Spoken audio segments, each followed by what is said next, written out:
Hey guys, and welcome back to the Vessel of Light podcast. I'm your host, Mia Ray DeLeo, and today we have a very special guest, my friend Jade Becker. Hey guys, nice to see you. Thanks for coming on the podcast today, Jade. I'm so excited. We have something very special for you today, but before we do, I have a fun little question for you. Okay, I'm ready. Okay, tell me one thing, like a fun fact, maybe someone doesn't know about you. A current fun fact is that I'm living in a camper with two Great Danes and my husband. This is very true. We're building a house. It's not a forever plan, but two Great Danes and two people who are above average size is fun. It's really fun. Yes, like just for example, like I'm a pretty tall person as far as like women go, but like Jade is very tall and so is her husband. So I'm sure, two big dogs, two tall people, it's a fun time. It's an adventure. It's always a party. I love it. But it's fun because she gets to like see your house getting built every day. It's right in there. Front of me. Yes. Yes. So it's just like your motivation to keep going. Absolutely. I love it. Okay, well, let's just jump right into it. Jade today is going to share her testimony. Jade has a very powerful testimony that anytime I hear it, I just love it just because you can see God in every part of it. So if you don't mind, I would love for you to just share your testimony or parts of it. Absolutely. Yeah, sounds good. So like she said, I'm Jade. Nice to meet you all. And I've shared my testimony lots of times. It's something I love to do. I enjoy sharing that with people. I love talking about what God's done in my life and through the things that I've walked through. Yeah. And so to start it out, I guess, my first encounter with God, when I was 8, I got baptized. And that sounds like, fun, happy, cool thing. But I had no idea like who Jesus was, why I was there. You're like, I'm just getting in water. This is fun. What's this about? Okay. Totally went to like a VBS with a really? friend. I did not know this for some reason. I feel like, okay, I just have to preface this. Jade and I have been friends for how long? I don't know, 8 years? Okay, a long time. And we grew up going to like different churches for a long time, and like probably for like a 4-year stint or 3-year stint, we went to the same church together. But I honestly think during that time, I haven't heard your testimony incomplete.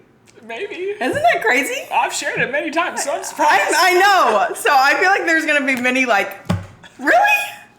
I'm going to be so interested. Anyway, okay, sorry. Go I got baptized when I was 8. Okay. But I don't know why. Okay.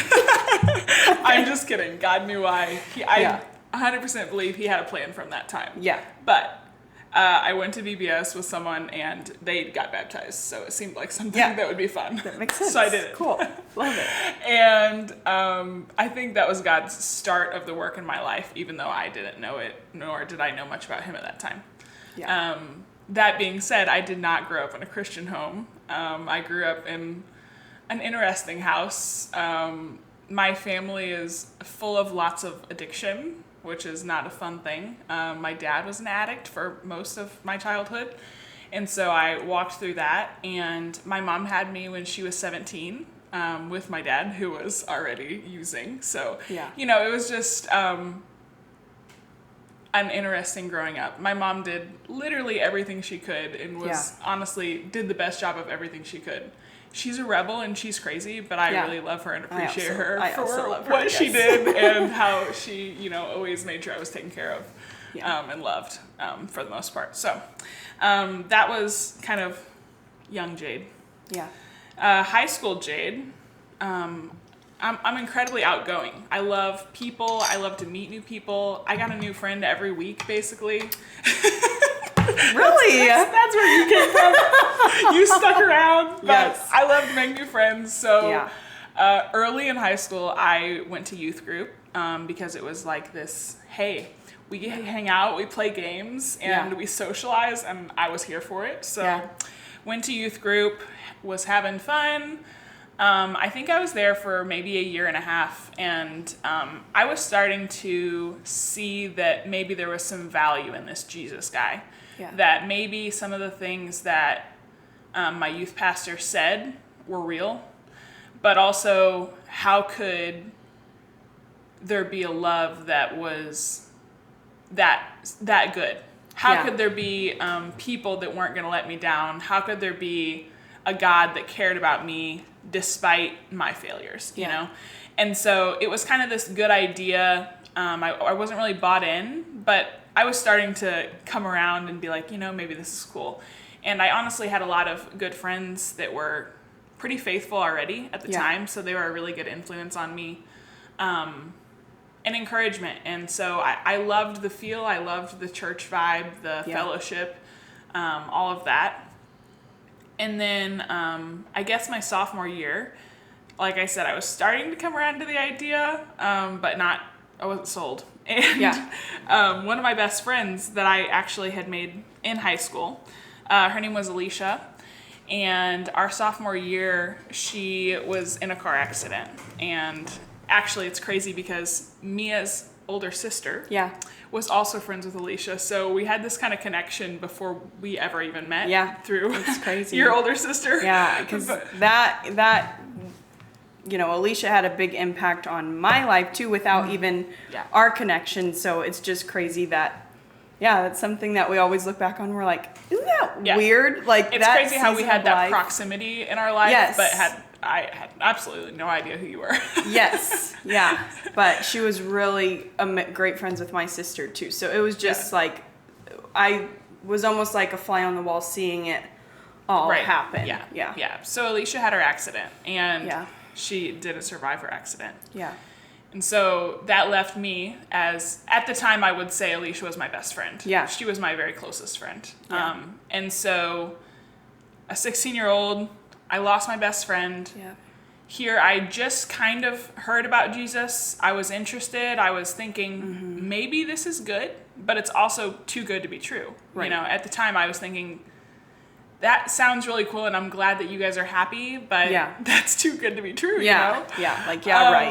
And so then I lose Alicia, and I have this, I should mention this. This is a fun fact about Jade. During the time that Alicia died, I also had Bell's palsy. So half my... But it was you have to say how the timing was. It wasn't just I've had Bell's palsy for a couple months and then this, no, it was within the week, right? Or month? No, I had it for a month, and then she died, and I had it for another month after that. So throughout... 16 years old. Your sophomore year. It was a traumatic time, okay? My face didn't work.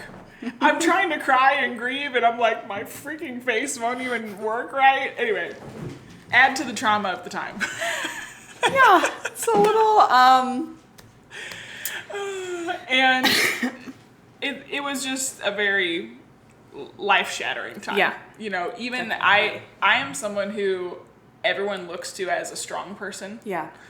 And I walked through that, and I thought that there was, there could be nothing worse. I mean, there was the instant grief of losing someone who you don't expect to die. Not that we expect anyone to die. Right. But that instant grief as a 16-year-old is life-shattering. And it makes you question absolutely everything. And when I already didn't really have a faith to stand on, I was the angriest person you have ever met. I was so angry all the time. And grief is such a big part of my testimony because it stunts people's faith all the time. Grief. It does. In every way, shape, and form. But it also propels people into a deeper faith than you can find without ever having walked through grief. And it's almost like you hit that bottom point where you're at that age, there really is nothing that's worse. What's the most important things to you? Your friends. Your friends. Your friends. And how you look. I'm just saying, for real. Man. Your friends and how you look. And, I know because I knew, a little bit of Alicia and everything. Jade's not lying when she's when people die. I'm not trying to downplay anyone's hurt, but, she was truly, really close to Alicia. Any pictures, Jade is in them. She was very, very close to her. So, when you lose your friend and you have that the physical change in your body too. You literally can't stand on anything else other than one. I mean, you stood on being angry for a very long time. Sure. Yeah. But there's like just knowing like, okay, what purpose do you have for my pain, Lord? And like going into and even in that moment, I like I said, I'm have this little bit of spiritual understanding. Yeah. And I have this vivid memory that I didn't share with anyone for a long time. Yeah. But I remember a couple days after Alicia had died, I was looking in the mirror. My face is half jacked up. My eyes are swollen from crying for days. And I remember looking in the mirror and being like, God, if this is what happens whenever people mess with you, I don't want to do this. Yeah. I'm out. I'm scared. I can't do this.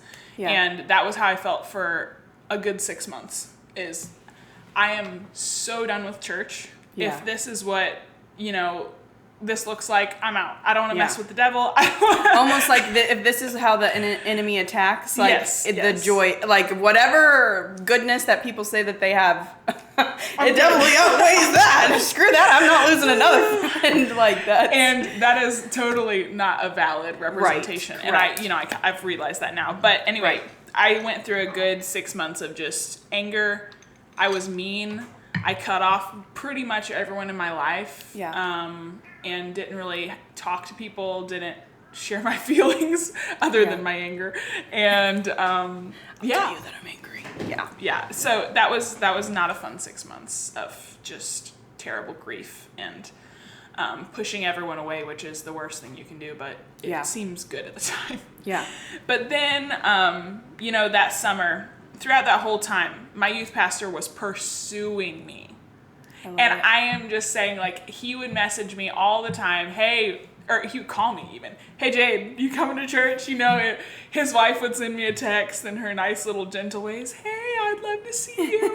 And he's calling me like, Jade, I'm picking you up right now. And I'm like, I love it. No, you're not. I love it. Through all this, I was pursued relentlessly. I love it. It was, now I look back and I think it's beautiful. At the time, I actually said a lot of curse words at them. So bless them. Yeah, God bless youth pastors. I mean, my youth pastors were a big part of my testimony too. So if you're a youth pastor out there, you work with the youth, keep it up. Seriously, life-changing. Both of our stories are similar in that way. Yes. Yes. Youth was huge. Anyways, that is so funny. Throughout that whole time, Sean was my youth pastor. He kept coming, and telling me, we want to see you back. We want to help you. We want to love you. We want to show you. And I was mad. I didn't want to take it. And then that summer, they were doing inner city mission trips. So, they go into an inner city. They do a VBS and community outreach and things like that for youth. And then you get to spend a week somewhere other than your town, which... once we learn a little more about Jade loves to travel. Yeah. So the idea of I get to go to another town, spend a week. Yeah. And my youth pastor was like, and by the way, you're sponsored. You don't got to pay for it. So if you show up, you get to come. And I'm like, bet. I want to go on a trip. I don't care what I'm going to do. Take me out of here. So he tricked me. He tricked me into going to... We love a good trickery. So I go on this mission trip. And... even in the midst of all this, I have always loved serving people. I think that was something that the Lord planted in me from long ago. Taking care of things at my house when I was young, taking care of my siblings, those types of things I enjoy doing, I always have. And so I go to this mission trip and I'm like, cool, I'm just going to love on some kids. I'm going to enjoy the city. I'm going to meet a bunch of new people, meet new friends from all over that come to this mission trip. So I was excited about that. I was for sure God wasn't going to do anything for me because I was good, I'm just here in my anger, just let me simmer. I'm good, but of course, while I was there, a lot of things happened. I saw a lot of change in other people throughout the beginning of the week. I saw people, really sharing their hearts, sharing things that they've gone through, sharing things that, stories of how God was changing their lives. And that's why there's so much power in testimony, because I distinctly remember other kids sharing different losses they had or different things that they'd gone through and thinking, wow, like maybe there's something to this. Yeah.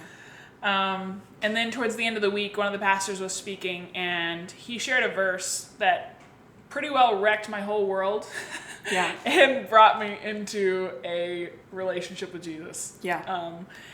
And it wasn't even super the main part of his whole sermon, but God used it, spoke it to me, and said, Jade, here it is. Yeah. And it was Psalm 22:11, and it says, do not be far from me, for trouble is near and there's no one to help. And I was just wrecked, because here I am, this angry, mad teenager, thinking that the world is the worst place and that God did all these terrible things in my life.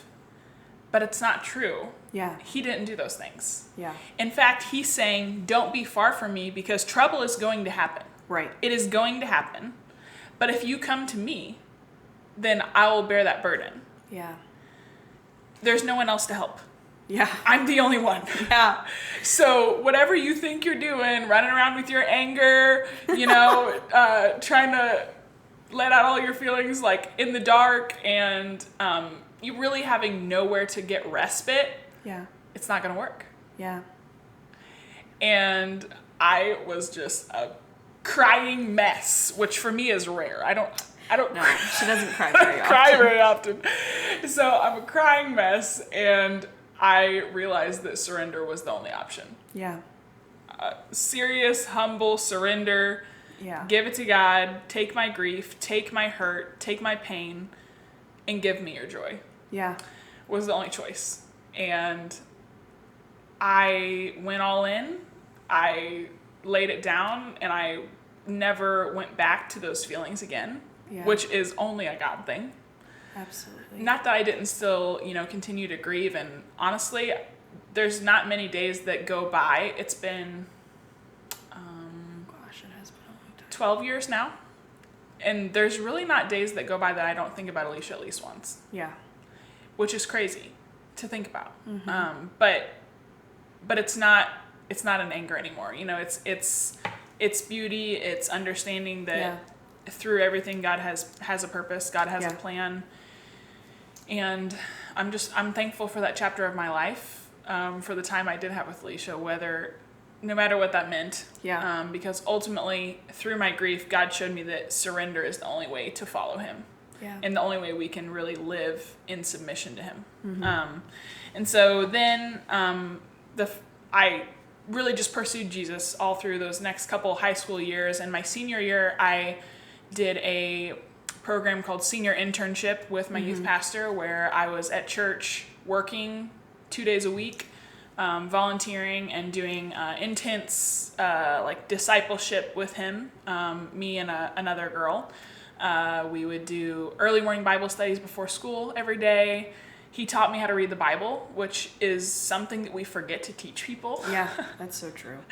We gotta teach people how to read the Bible. Yeah.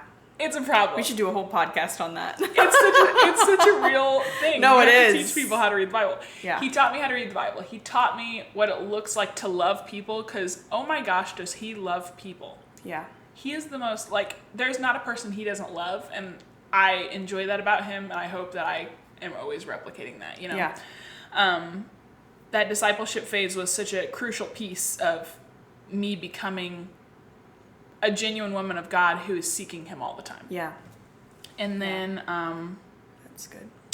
Towards the end of my senior year, basically at graduation, I met my husband. I didn't know he was my husband, obviously.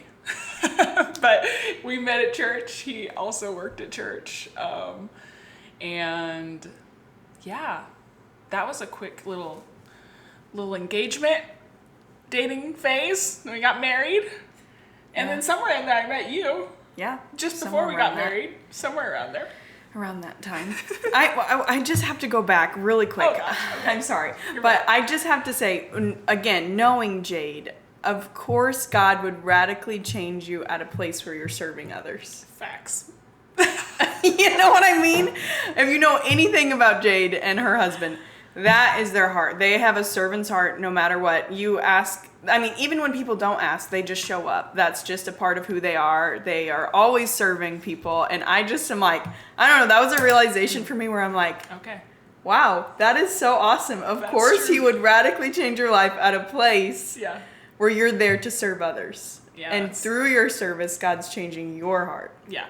Yeah, I just had to go back. I just had to say that because I'm like, that is insane. Like, I've actually never thought about that in that way, but that is very factual. Because what other way? What other way would God find serving me? people? Not only. Let's just get more specific. People who are, like you're on mission in a city that's very broken, in areas that are very broken, and kids that have never experienced a love from anyone older than them or in that way. So just fitting. Yeah, that's valid. Very that's fitting. valid. Okay, sorry. Met your husband. Met my husband. We got married, and yeah, that was a very much of a God thing too, but that's... Oh yeah, I was never getting married. Yeah. I swore up and down I was gonna be single forever. I was gonna rock that single life. And then God said, maybe not. Yeah, that's good. I got this for you. So here you go. And I love it. We have been married for 8 years now, which makes me feel like a grandma. It's crazy. Not time goes by so fast. 8 years, but it's pretty insane to say that I've been married 8 years. That blows my mind a little bit. And mix into there, my job. Yeah. Speaking of service. This is what I'm saying, where Jade's testimony, I was like, she has to come on and do her testimony, because the way that God has intertwined in her life in every aspect. Yeah.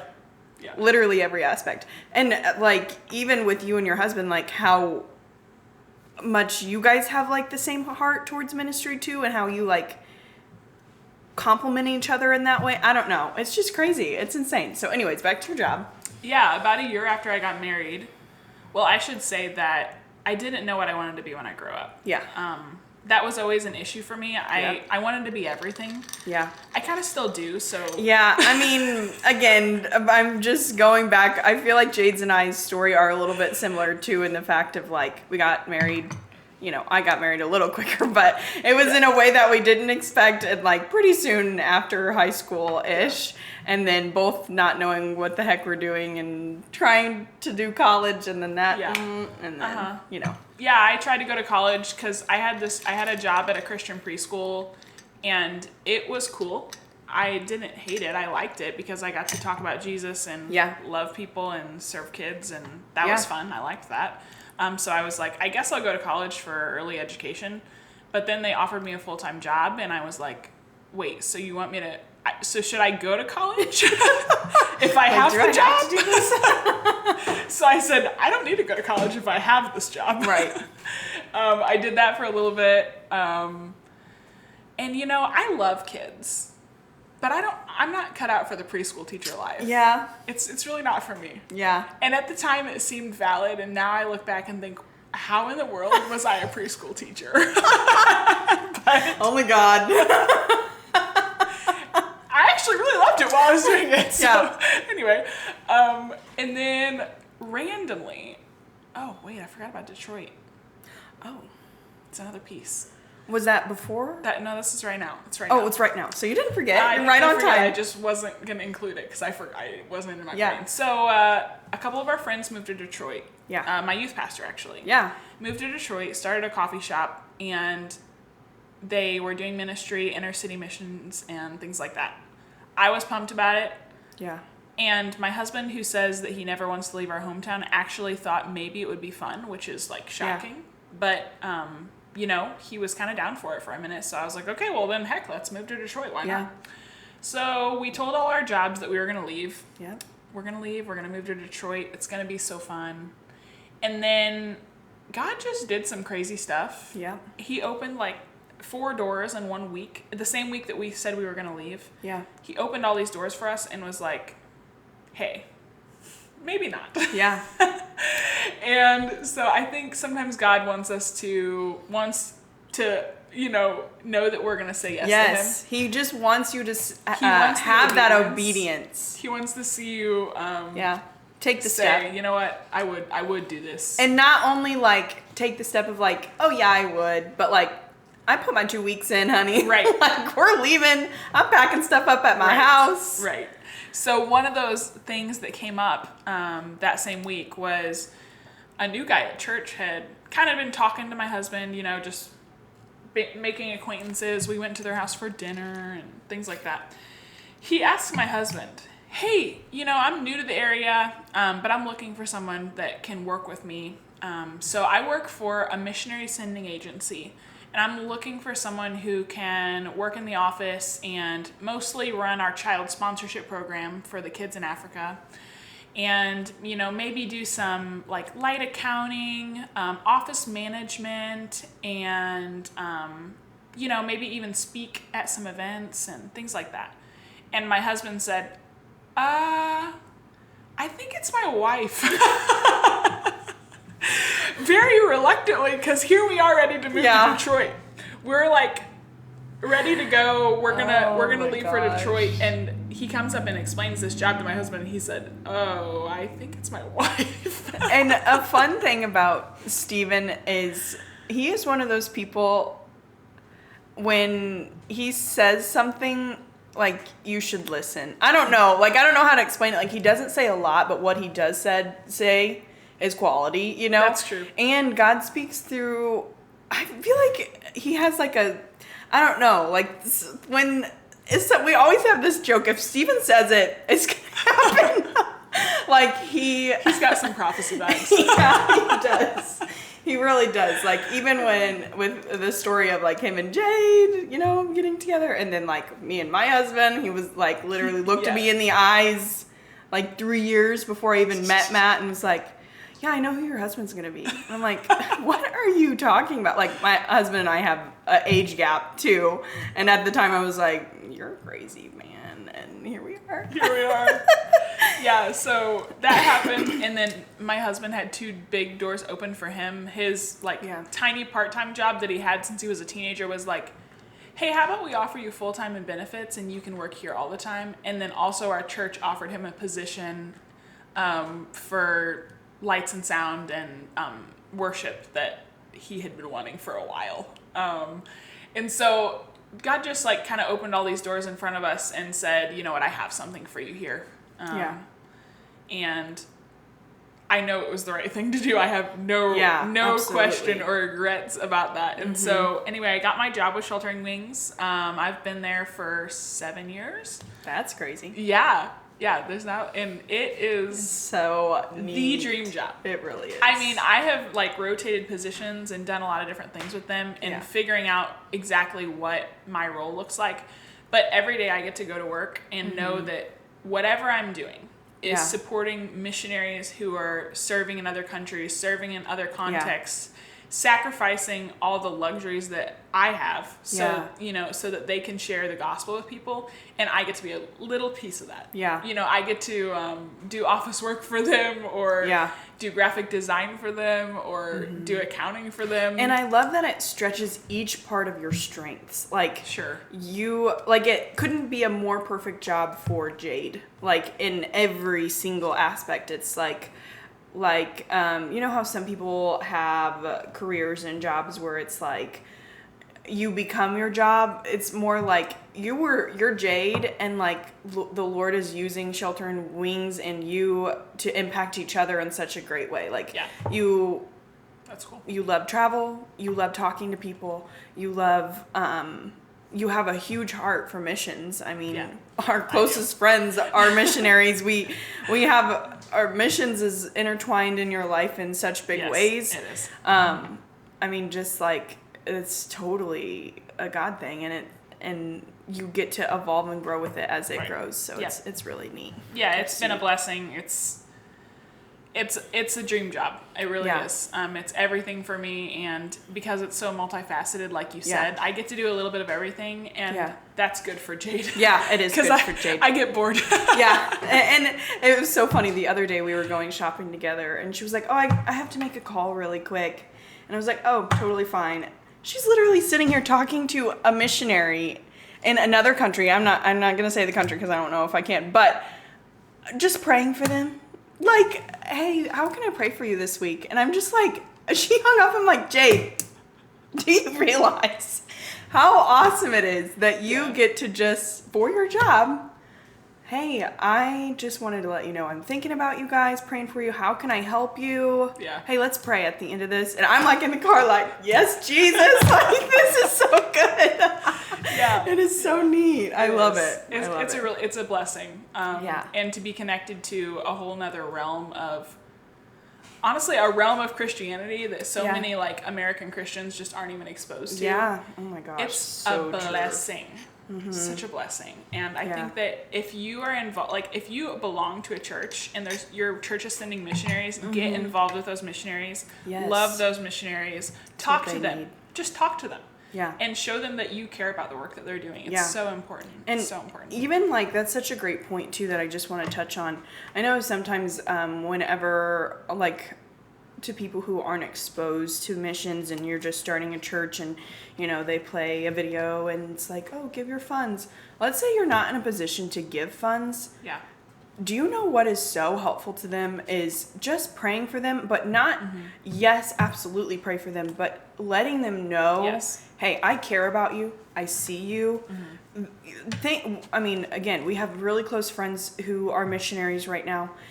And some of their biggest struggles is just like being apart from their friends and their families. Like they just want to know that there's a community who loves them. Yes, and that they're supporting them just with a quick text or just asking if there's a way you could send an email or something like that to just let them know that you love them and you care about what they're doing. Sorry, my dog's barking. Wait it out. So I guess the next chunk or chapter of my life that I wanted to share about was maybe 4 years ago. Yeah, like 4 years ago. We've belonged to this church for a long time, and I was always really involved. Like, there's never a time I haven't been involved in my church, which get involved in your church. And there was a gap in women's ministry. The person who was leading it before just kind of couldn't handle it anymore. She was really busy. Life is hard sometimes. Yeah. And she said, I'm not going to be able to do this anymore. And another friend of mine said, Jade, I think you need to do this. I think you need to do this, and maybe I'll help you a little bit, but you're going to do this. You're going to run the women's ministry. And let's see, I guess I was about 25 at the time. So when you're in a church of people, I don't know, our church was like 400 people and average age probably 45. That sounds daunting and sounds weird and hard. And not because I did feel incompetent, but I also felt like I knew what to do and how I could do it, teach myself how to do it, I guess. You know what I mean? Yeah. Women's biblical literacy is something I'm passionate about. Yeah. It's something that lacks, I think, generally in the church. The shallow Bible studies that are a little bit of fluff, not a lot of content, hard for me. Yeah. We need to be biblically literate as women, not just let the guys do that. Yeah. No, we need to do that too. I love it. And so I jumped into women's ministry. I loved it. Yeah. Sometimes it got a little overwhelming just because I, had to be there and plan Bible studies. And a lot of the times I was making my own Bible studies. Yeah. Because I liked that challenge. Yeah. And there's a level of depth and respect that you kind of can gain by doing that ultimately. Yeah, I agree. And the context of women you're working with, so sometimes that's also easier because you know what the things they need to hear are, rather than maybe like a Bible study from a popular Christian author or whatever. Yeah. I would do a mix of those things. So I would do 3 Bible studies a year spaced out, and then 4 events a year. where, you know, it's the whole women of the church, whether it was a camp out, that was a fun one. Oh, yeah. Because I'm an outdoorsy gal. Yeah. Not everybody is, so that was funny. But, and then, you know, we would do testimony nights and all kinds of stuff. Yeah. I loved that season. I loved being the person that people could come to and say, hey, will you pray for me? Yeah. Hey, this is the load I'm carrying right now. And, you know, I got to be like, cool, I'll walk with you. Whatever that looks like. I'll bring you dinner, or I'll set somebody else up to bring you dinner, one of the two. Yeah. But just getting to love people. Yeah. And people knowing that I was a resource that they could come to. Yeah. I love that. I love to feel needed. I think everyone does, but maybe we don't always know how to put ourselves in positions where we're needed. Yeah. So just be willing to serve, be willing to be vulnerable in that way, and you'll be surprised how much of a blessing it is for you. Yeah. Too. So yeah, I loved leading women's ministry and just getting to do that. That was a really fun chapter. And I did it for about 4 years, and then me and my husband went through a little church switch. Not a fun thing to go through, by the way. No. So, but you know, it's all good. It happens, and sometimes you have to change your season. And now we're in a new church, and the current testimony of Jade is that sometimes everything gets stripped away from you. Yeah. And you have to refine your identity a little bit, you know? You have to figure out that maybe you're not all the things that you do, which is hard for me, because I am a doer. Yeah. Maybe your worth isn't in that. So there's always this balance of knowing your identity is safe within Christ, but we're also called to do things about that. Yeah.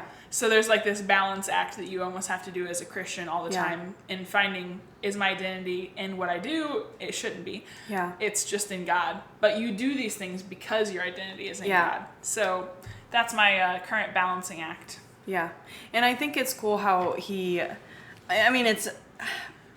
puts us through those hard seasons to just keep growing us even more. Because we think we get to this place, and I talk a little bit about that in one of the other episodes, but how we get to this place where we're like, okay, this is exactly what I am called to do, and I'm going to do this forever.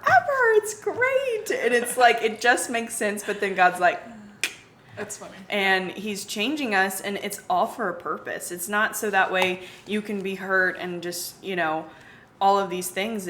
There is purpose for the pain. There is purpose for the change. And if nothing changes, and you have to break to grow. And like, he is all about growing us in hard times. And sometimes when we get comfortable, get ready.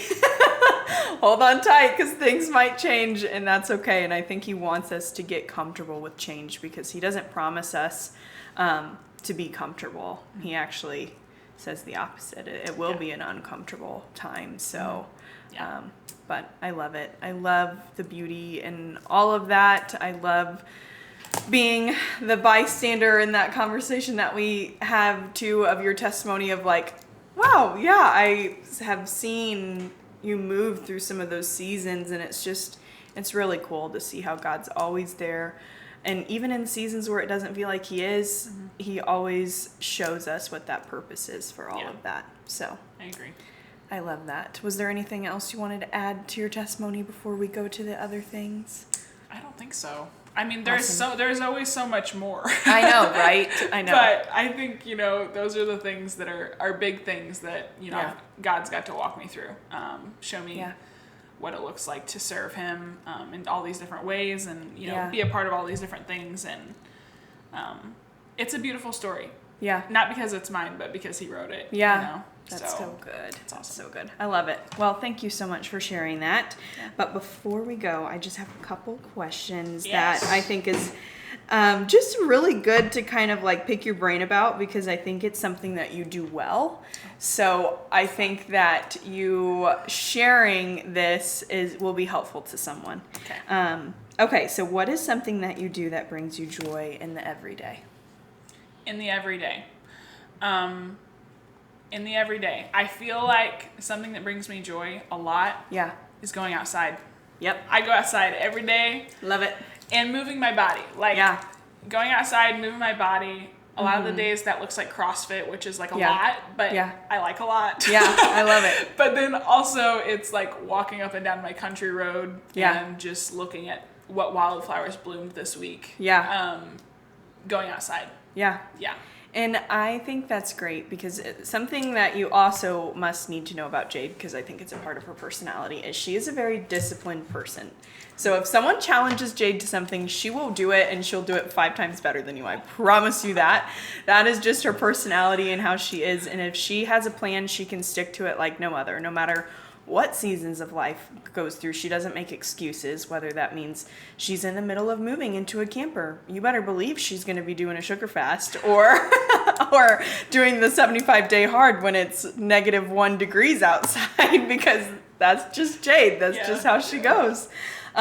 So I think it's great knowing that, like, I think a part of what helps you, and please correct me if I'm wrong, helps you become so disciplined is because you know how to ground yourself back into, like, hey, I know that going outside and working out makes me feel good, and it makes me like ground myself of like, hard things happen, but this never changes. The sun still rises. And I was listening to something just yesterday, and it talks about dopamine dumping and dopamine dripping. So dumping would be hours on shopping haul. Yeah, shopping haul, hours on social media, things like that. But ways to drip dopamine is go on a walk. Notice a butterfly. Yeah.